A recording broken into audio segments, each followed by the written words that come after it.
ang C-130J Super Hercules na binili ng Philippine Air Force mula sa Amerika. Malapit na nga bang dumating sa ating bansa? Ito nga po mga idol ay mga brand new na military transport aircraft para sa ating bansa. Yan ang pag-uusapan natin, pero bago yan, kung bago ka lang sa aking channel, huwag mong kalimutang mag-like, subscribe at i-hit mo na rin ang notification bell button para lagi kang updated sa mga bagong videos natin.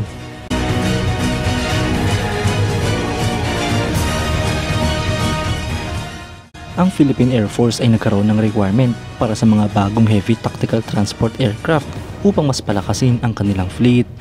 Ito nga po mga idol ay upang i-increase ang kanilang mga air transport aircraft at palitan ang mga lumang eroplano ng Philippine Air Force. Kalaunan, ang Philippine Air Force ay nag-submit ng requirement sa Department of National Defense para sa acquisition ng additional na aircraft sa ilalim ng brand new additional transport aircraft at pinalitan at nirename bilang Additional Air Transport Capability Acquisition Project.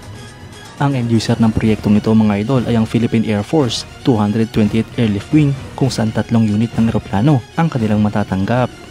Base nga po sa original na plano mga idol, 5 unit sana ng mga eroplano ang gustong ma-acquire ng Pilipinas, ngunit dahil sa limitadong pondo ay 3 lamang ang ating posibleng mabili.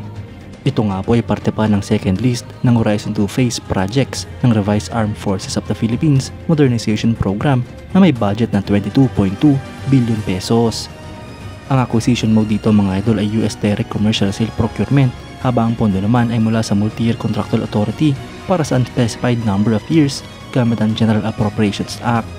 Ang winning proponent sa proyekto mga idol ay ang Lockheed Martin, habang ang produkto namang i-deliver ay ang C-130J-30 Super Hercules. Kabilang na rin dito ang Integrated Logistics Support Package.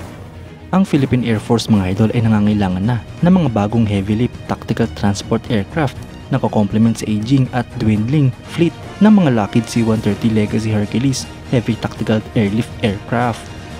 Ang last time nga po na nagkaroon ng Philippine Air Force ng mga brand new na C-130 ay noon pang 1976 at 1977 nung ang Marcos administration ay nag-acquire ng 4 na mga brand yung C-130H Hercules.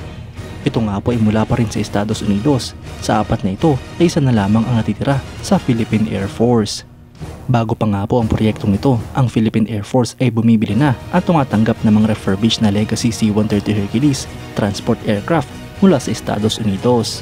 Ito nga po ay naganap noong panahon ng mga dating Pangulo na sina Ferdinand Marcos Sr., Cory Aquino, Fidel Ramos, Gloria Arroyo, Noynoy Aquino at Rodrigo Duterte. Mga idol, siguradong malaking nga po ang may tutulong ng 3 bagong heavy tactical transport aircraft para sa Philippine Air Force. Malaking bagay nga po na mga brand new ang eroplanong binili ng ating bansa, kaya't makakasigurado tayo na tatagal at talagang quality ang mga eroplanong ito. Hindi nga rin po sasakit ang ulo at bulsa ng ating bansa, lalo pat minimal lamang ang maintenance sa mga eroplanong ito. Bagamat bumili na nga po ng eroplano ang Pilipinas, ay kulang pa nga rin po ito, lalo pat marami na ang mga lumang eroplano na dapat palitan sa hanay ng Philippine Air Force.